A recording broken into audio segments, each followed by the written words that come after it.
금이라는 자산은 되게 독특한 특성을 가지고 있습니다. 오를 때도 내내 오르고 떨어질 때도 내내 떨어지는 이런 길고 분명한 추세성을 가지고 있다는 특성이 있는데요. 지난 100년을 기준으로 볼 때 금 가격 사이클은 짧게는 9년에서 길게는 13년까지 이어지는 그런 사이클을 가지고 있습니다. 평균적으로 그냥 대충 바라봐서 10년 정도 금 가격이 오른다 이렇게 바라볼 수가 있는데요. 지금은 2019년부터 시작된 사이클, 그때 이제 시그널들이 나왔어요. 상승 사이클이라는 시그널들이. 그걸 기준으로 볼 때 이제는 전체 사이클의 한 절반을 조금 지난 수준이라는 걸 알 수가 있어요. 대략 2029년에서 2030년 정도가 금 가격의 최고점 부근이 될 거라고 저는 예측을 하고 있는데, 그때 이제 금 가격은 여러분들이 생각하는 것보다 훨씬 더 많이 올라가 있지 않을까, 저는 그렇게 생각하고 있습니다.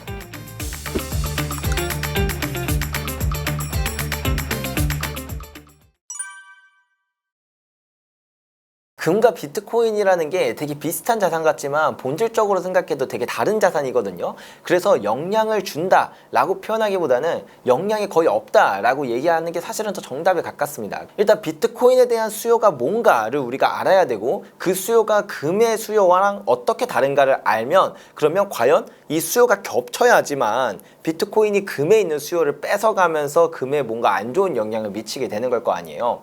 금의 가장 큰 수요는 두 가지예요. 첫 번째는 물가 상승, 화폐 가치가 하락하고 있는 거에 대한 불안함, 이것이고요. 두 번째는 익명성입니다.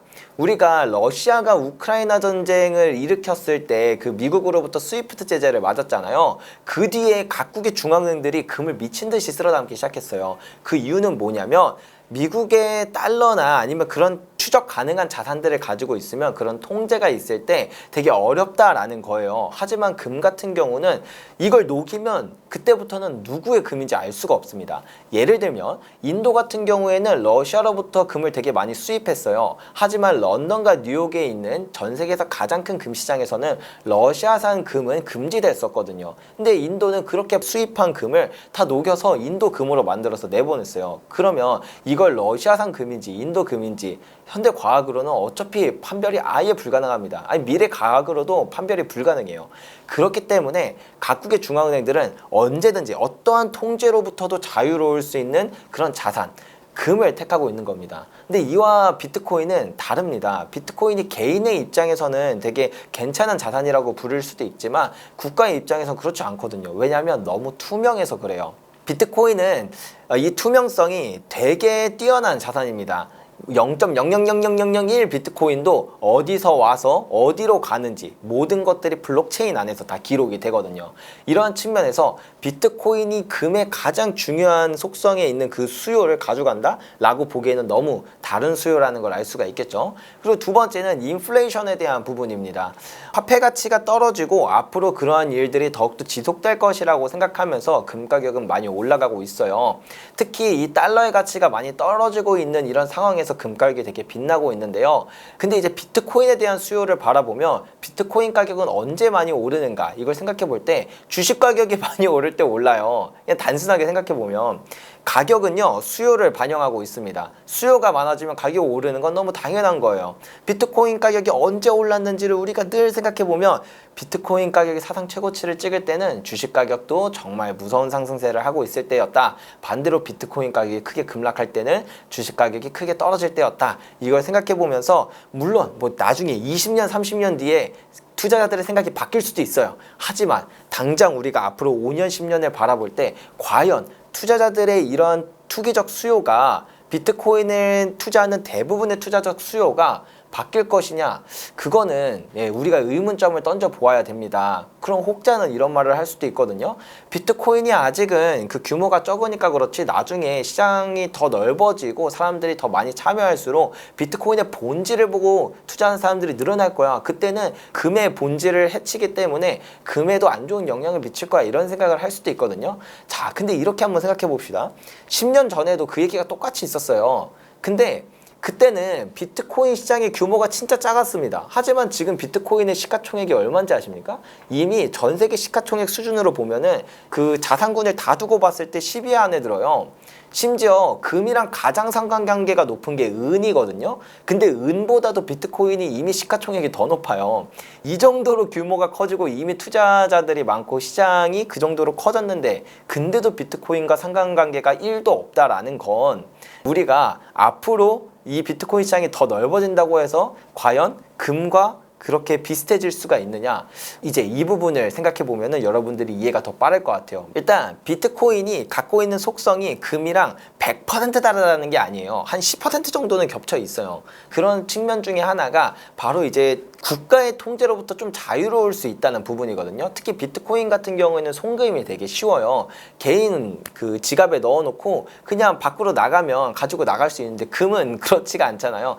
가지고 나가면 이제 갑자기 보안 검색대에서 이렇게 걸리니까 이제 그런 측면에서 비트코인이 되게 유리한 부분들이 많이 있습니다. 그래서 이제 개인들이나 아니면 혹은 그런 기업들 측면에서 볼 때는 비트코인이 어떤 그 되게 많고 많은 그런 요소들 중에서 일부는 금보다 낫다라고 평가받는 그런 부분들이 있는 것이죠. 그래서 요즘같이 국가가 통제를 할 수 있을 그런 위기에, 그런 혼란스러운 상황에서는 비트코인에 대한 수요가 그렇게 많이 늘어날 수 있는 부분도 충분히 이해가 되는 부분이다, 이렇게 생각을 합니다.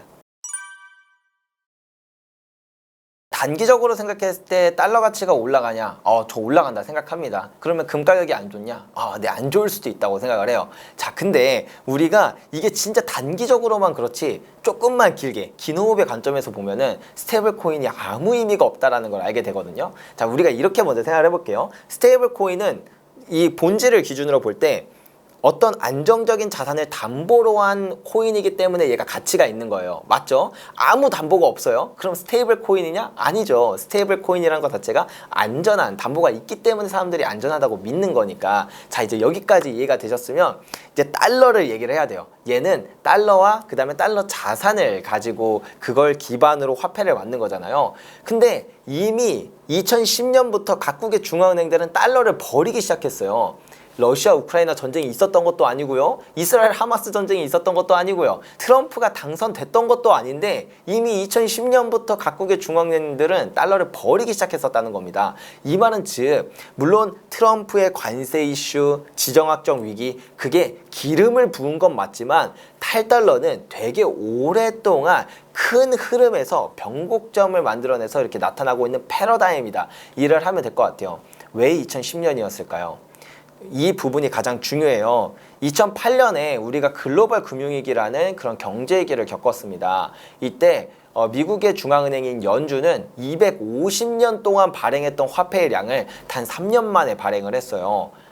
근데 세상에 뭐든지 양이 많아지면 가치가 떨어진다고 달러도 당연히 양이 많아지면 가치가 떨어져요. 다만 이 가치가 떨어지는 데는 일종의 시차가 걸리거든요. 일반 개인이나 투자 기관 같은 경우에는 그런 시차 정도는 무시할 수도 있어요. 뭐 10년, 20년이라는 시차가 걸린다고 한다면 그 안에 뭐 한순간에 달러의 가치가 떨어지지 않는다라고 생각하면 뭐 충분히 달러를 보유할 수도 있으니까요. 근데 각국의 중앙은행들은 20년, 30년, 뭐 심하면 막 100년, 200년을 바라보고 이 자산을 외환보유고에 담아 놓습니다. 그때 2008년에 그렇게 많이 발행된 달러의 가치는 필연적으로 많이 발행된 양만큼 떨어지게 될 거라는 걸 중앙은행들은 알아요. 더 이상 미국 국채가 그렇게 매력적이지 않은 자산이라는 걸 알고 있었던 것이죠.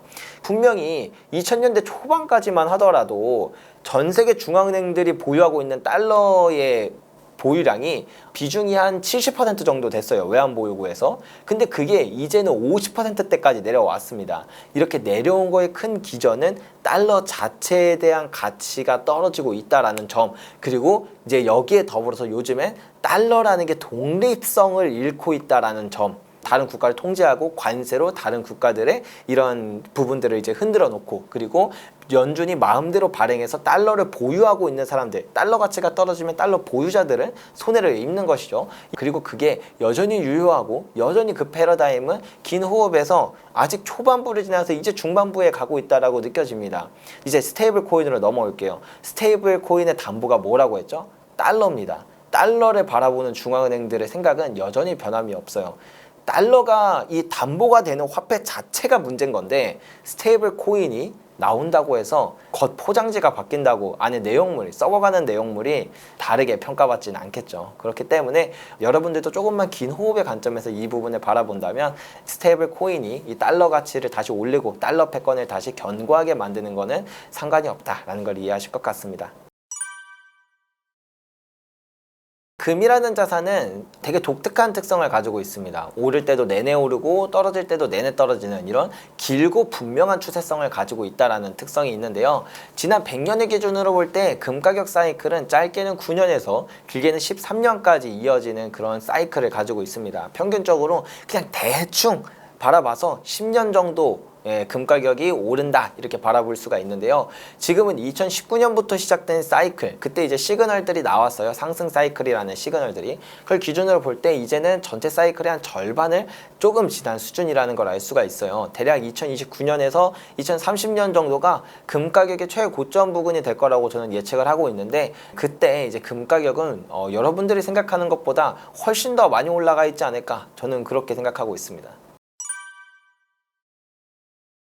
제가 맨 처음에 앞서서 말씀드렸던 것처럼 금 가격이 3,500불을 찍고 나서 약간 부담스러움을 느꼈어요. 여기다가 관세 전쟁도 조금 완화되고 여기다 지정학 문제도 완화되면서 이제 금에 대한 상승 트리거가 없으니까 금 가격이 그렇다고 떨어지기에는 이 패러다임 자체가 금 가격의 상방을 가리키고 있는데, 그렇다고 해서 아직 트리거는 없으니까 이제 금 가격이 그 고점 부근에서 이렇게 머무르고 있는 거예요. 근데 여러분들 그런 생각 해보셨죠? 요즘 돌반지 한도는 60만 원이라는 얘기 들으면서 돌반지는 못 줄 것 같은데, 이제 이런 생각이 드는 것처럼 사실 부담스러운 가격이 되긴 했다라는 겁니다. 그러면 사람들은 뭘 찾냐면요, 금이랑 똑같은 수혜를 받는데 얘보다 좀 저렴한 거 없을까? 이런 생각을 보통 많이 해요. 그래서 주식시장도 보면 특정 자산이 가격이 막 이렇게 무섭게 올라가서 너무 많이 올라가 버리면, 막 예를 들면 2차 전지, 뭐 배터리 이런 것들 이제 가격이 쭉 올라가서 대장주가 그 정도 올라가면 2등주를 찾게 되거든요. 똑같은 이슈로 충분한 포텐셜을 낼 수는 있는데 가격이 반영이 안 된 건 뭐가 있을까, 이런 것들을 바라보는 것처럼 금 가격이 이만큼 올라가고 나서 이제 그런 것들을 시장 참여자들이 생각을 하고 바라보다 보니까 은이 눈에 띈 거예요. 왜냐하면 은은 금과 함께 5,000년 동안 돈으로서 쓰였거든요. 그래서 은 가격의 가격 상관성을 보면 금이랑 거의 90% 이상 유사해요. 근데 여기에 또 한 가지 특징이, 은은 금에 비해 시장 규모가 10분의 1 정도로 되게 작다 보니까 일반적으로 금의 슈퍼사이클 때 금보다 항상 은이 더 많이 올랐다는 특성이 있습니다. 자, 이제 이걸 기준으로 시장 참여자들이 바라보니까 은이 너무 싼 거예요. 역사적으로 금 1온스당 은이 한 15온스에서 20온스, 그러니까 이 금과 은의 가격 비율이 1대 15에서 20 정도 되는 게 일반적이었거든요. 인류 역사 전체를 보면. 근데 지금은 이게 1대 거의 90 정도까지 벌어졌어요. 이게 금 가격이 이 정도 오르고 보니까 은이 너무 싼 거예요. 말도 안 될 정도로 싸다고 느껴지는 거예요. 그렇다 보니까 이제 은에 대한 수요가 많이 몰리게 됐고, 요거랑 비슷하게 백금도 최근 들어서 백금 가격이 되게 많이 올라갔거든요. 얘도 비슷한 흐름입니다. 우리가 백금, 플래티늄 하면 당연히 금보다 더 귀한 자산이라고 알고 있어요. 그리고 더 가치 있는 자산이라는 걸 알고 있는데, 실제로 그걸 알고 가격을 보면 이제 괴리가 생겨요. 플래티넘이 당연히 금보다 좋은 거 아니야? 하고 딱 플래티넘을 봤는데 금 가격의 반도 안 되는, 거의 반의 반 수준으로 가격이 저렴하거든요. 그렇다 보니까 백금도 진짜 싸다. 금을 사기는 약간 부담스럽지만 은이나 백금은 가격 자체가 너무 싸니까 이것들이 더 매력적으로 보였던 겁니다. 그래서 은 가격과 백금 가격이 요즘에 최근에 상승을 하기 시작했는데, 실제로 제가 생각해도 단순한 가치로만 따지면 금과 은의 가격 비율은 다시 1대 20, 이 평균치까지는 올라와야 된다고 생각을 하고, 백금도 금 가격보다 높아져야 된다고 생각을 해요. 근데 이제 이거의 가격의 트리거가 되려면 금 가격이 올라가야 되다 보니까, 만약에 앞으로 금 가격이 더 올라갈 거라고 생각한다면 은이나 백금이 더 좋은 퍼포먼스를 낼 수도 있겠다. 저도 그렇게 생각을 하고 있습니다. 금 투자를 하시는 분들이 가장 많이 하는 방법 중에 하나가 ETF예요. 왜냐하면 ETF는 간단하거든요. 그냥 주식 어플에서 매수 버튼 누르면 사지고 매도 버튼 누르면 팔아지고, 그러면서 이제 금 가격을 똑같이 쫓아가도록 설계된 펀드다 보니까 금 가격이 오르면 또 수익이 나는 이런 부분들이 있어서 ETF로 투자를 많이 해요. 저도 이런 이제 금 투자를 처음 하시는 분들이라면 ETF도 괜찮다고 생각을 합니다. 일단 첫 발을 들여야 돼요. 왜냐면 금이라는 자산을 일반적으로 옛날에 투자할 때는 진짜 실물 막 골드바라던가 이런 걸 사야 되다 보니까 뭐 금은방도 가야 돼, 가격 비교도 해야 돼, 되게 이런 귀찮고 번거로운 일들이 많아서 금 투자를 시작도 못했던 경우들이 많다라는 걸 알고 있다 보니까 이런 ETF와 같이 좀 간편한 방법이 오히려 좋을 거라고 생각을 하는데요. 그래서 한 가지 더 추천드리자면 KRX 금시장이라는 것도 추천을 드립니다. KRX 금시장도 똑같이 그 주식 어플에서 매수 버튼 누르면 사지고 매도 버튼 누르면 팔아지는 금 투자 방법인데요. 주식 어플에 이제 뭐 금 현물 이런 식으로 검색을 하면 기에 금 투자를 할 수 있는 탭이 따로 나와요. 거기서 이제 주식 투자하는 거랑 똑같이 투자를 할 수 있다 보니까 첫 번째로 정말 간편하다라는 게 있고요. 두 번째는 수수료가 0.3% 정도밖에 안 됩니다. ETF 같은 경우가 한 0.7% 정도 되거든요. 이미 ETF보다 수수료도 절반밖에 안 된다라는 장점이 있고, 무엇보다 가장 큰 장점은 ETF는 나중에 팔 때 배당소득세라 그래서 수익의 15.4%를 세금으로 내야 돼요. 근데 KRX는 나중에 팔아도 세금이 없습니다. 내가 막 실물로 다시 돌려주세요 라고 하지 않는 이상 그냥 매수 눌렀다가 나중에 금가가 올라서 매도하면 세금이 없어요. 어마어마하게 효율적이라고 볼 수 있습니다. 그래서 간편하면서도 그렇게 세금적으로도 효율성이 높은 그런 KRX 금시장으로 한번 금 투자를 처음 입문해 보시면 어떨까, 이렇게 제안 드려보고 싶어요. 내가 원래도 순금이라는 그런 액세서리를 진짜 좋아하는 사람이다 라고 한다면 액세서리가 더 효율적일 수도 있어요. 일단 골드바는 사고 나중에 팔 때 따로 뭐 더 떼는 부분들이 없습니다. 근데 액세서리는 나중에 팔 때 분석료라고 해서 더 추가적으로 이 가격이 깎이는 부분들이 있거든요. 이것만 생각하고 이제 액세서리 투자를 안 좋다라고 생각하시는 분들도 계시지만, 우리는 금 투자를 할 때 1, 2년 투자하는 게 아니에요. 금은 기본적으로 10년 사이클이고 우리가 한 절반 정도 지났기 때문에 한 5년 정도는 더 투자를 해야 되는데, 5년 동안 금은 감가상각이라는 게 없습니다. 우리가 자동차를 사도 뭐 컴퓨터를 사도 핸드폰을 사도 다 감가상각이 되잖아요, 시간이 지날수록. 근데 금은 새거든 중고든 10년이 지났든 100년이 지났든 감가라는 게 없어요. 그렇기 때문에 액세서리를 5년 동안 실컷 착용하고 다녀도 나중에 금 가격이 오르면 오른 것만큼 받을 수 있다는 장점이 있습니다. 사용 가치까지 있는 거죠. 그렇기 때문에 내가 원래 금 액세서리 좋아한다라고 한다면 충분히 즐기시고 5년 뒤에 파셔서 금 가격까지 같이 받을 수 있는 액세서리 형태도 되게 괜찮은 방법이다, 이렇게 말씀드릴 수 있고, 내가 순금 액세서리를 별로 좋아하지 않는다라고 한다면 골드바 형태가 제일 좋기는 해요. 골드바 같은 경우에는 나중에 팔 때 뭔가 떼는 부분도 없고, 또 이제 제가 후술할 그런 이제 특정한 방법을 통해서 매도를 하실 때 좀 더 추가적으로 프리미엄까지 받으시면서 매도를 하실 수도 있거든요. 그래서 이제 결론적으로 내가 순금 액세서리를 좋아하느냐 안 좋아하느냐에 따라 이 둘 중에 하나를 고르시면 된다, 이렇게 말씀드릴 수 있을 것 같고요. 그러면 내가 이 금을 어디서 어떻게 사느냐, 이게 되게 중요할 것 같아요. 이걸 얘기 드리기 위해서 제가 2019년에 처음으로 이제 금을 샀던 이야기를 드리도록 하겠습니다. 제가 2019년에 이제 그땐 대학생 시절이었어요. 근데 이제 금의 슈퍼사이클이 온다라는 걸 알고 있었어가지고 정말 어렵게 한 푼 한 푼 모아서 1,000만 원이라는 돈을 모았거든요. 그리고 이제 2019년 7월에 드디어 그 금의 슈퍼사이클 시그널이 나왔습니다. 그래서 이제 막 금은방도 돌아다니고 이제 뭐 금거래소도 가고 했었어요. 근데 그러면서 알게 된 게 뭐였냐면, 금은 사면 당연히 저도 부가세를 낸다라고 생각을 했는데 아니더라고요. 이제 금을 개인 간 거래할 때는 부가세를 내지 않아도 된다라는 걸 알게 됐습니다. 그래서 가격이 뭐 그때 당시에 대략 한 20만 언저리였던 것 같은데, 제가 이제 중고거래 플랫폼들을 보니까 가격이 되게 저렴한 거예요. 그래서 이게 뭐지? 여기는 왜 유독 싸지? 이렇게 생각을 하고 이제 세무사분께 여쭤봤는데, 세무사분이 말씀해 주시기로는 중고거래를 할 때 우리가 뭐 가전제품을 사든 아니면 중고제품으로 무엇을 사든 그거를 처음 구매했던 구매자가 이미 부가세를 지불했기 했기 때문에 개인끼리 거래할 때는 부가세가 없어도 합법이 맞다 이렇게 얘기를 해주시더라고요. 그래서 금 가격이 되게 저렴했구나 라는 걸 깨달으면서 아, 중고거래가 되게 좋다라는 걸 알고 있었습니다.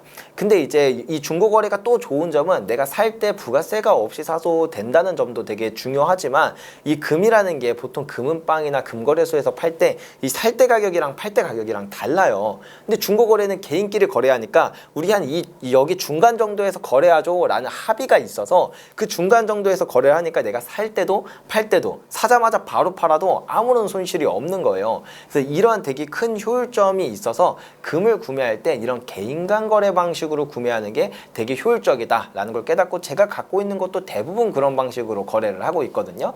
다만 한 가지 문제라고 한다면 개인끼리 거래할 때는 뭐 사기나 절도나 이런 다양한 그 범죄 리스크가 있기 때문에 그런 부분을 잘 예방해서 하시는 것도 좋은 방법이고, 아니면 요즘엔 이런 개인 간 거래를 중개해주는 플랫폼들도 많이 생기고 있거든요. 실제로 저도 그런 사업을 하고 있는데 이런 방식으로 이제 그 중개를 해주는 업체에서 그런 검증된 제품을 검증된 방법으로 거래하는 것도 좋은 방법이 될 수 있다. 이런 방식으로 사고 파신다면 금 투자를 조금 더 효율적으로 하실 수 있게 된다고 생각을 합니다. 금은방들이 가격이 다른 데는 한 두 가지 정도 요소가 있는 것 같아요. 첫 번째는 그냥 엿장수 마음대로죠. 그냥 마진을 자기가 취하고 싶은 대로 가격을 설정을 하는 거다 보니까 가격이 다른 거고, 두 번째는 마진이 같아도 이제 금은방의 회전율에 따라서 금 가격이 달라집니다. 왜 그러냐면 우리가 다른 것들은 좀 그런 부분이 많이 덜하겠지만 금이나 뭐 은 이런 자산들은 시시각각 가격이 변해요. 그럼 예를 들어서 내가 뭐 도매업체로부터 금을 한 돈을 60만 원 주고 샀어요. 근데 1시간이 지났더니 58만 원이 돼버린 거예요. 그러면 이 사장님은 그 1시간이라는 시간만큼의 리스크를 지고 있는 거죠. 1시간 동안 2만 원의 가격이 떨어질 수 있다는 걸 리스크를 지고 있으니까 이 사람은 최소한 한 62만 원 정도에는 그 가격을 설정해놔야 가격이 떨어져도 본전을 찾을 거 아니에요. 그래서 이렇게 내가 금 가격이 1시간보다는 하루보다는 일주일이 가격 변동이 더 클 수 있겠죠. 그렇기 때문에 이 금을 내가 사서 손님한테 나가기까지 이 회전이 빠르면 빠를수록 그 시간에 대한 리스크를 적게 가져가다 보니까 마진이 똑같아도 가격 스프레드를 크게 벌리지 않아도 되는 거예요. 그래서 보통 그런 곳의 특징이 뭐냐면 매도할 때 이제 고객이 금을 팔 때도 비싸게 사주고 그 금은방들이 금을 팔 때도 싸게 해요. 이 살 때 팔 때 가격이 되게 붙어 있는 경우가 많습니다. 근데 이제 이런 회전율이 낮을수록 이게 되게 많이 벌어지다 보니까 사는 사람 입장에서는 안 그래도 벌어진 부분 때문에 가격이 비싼데 여기에 마진까지 얹어지니까 너무 비싸구나 이렇게 생각을 하게 되는 거죠. 그래서 금은방들은 마진과 그 다음에 이런 회전율에 따라서 가격을 설정할 수 있는 포인트들이 다르기 때문에, 그래서 우리는 소비자의 입장만 생각을 한다면 여러 군데, 최소 5군데 정도는 발품을 팔아보고 구매하시는 걸 추천드려요. 금 가격이 지금 고점 부근에서 정말 잘 버텨주고 있습니다. 마치 어떠한 트리거 하나만 나오면은 당장 올라가겠다라고 이제 그런 의지를 표명하고 있는 것 마냥 지금 이렇게 뭐 가격이 고점에서 이렇게 잘 흔들리고 있는데요. 실제로 가격이 올라갈 수도 있고 아니면은 이것과는 별개로 되게 큰 안 좋은 악재로 인해서 가격이 떨어질 수도 있어요.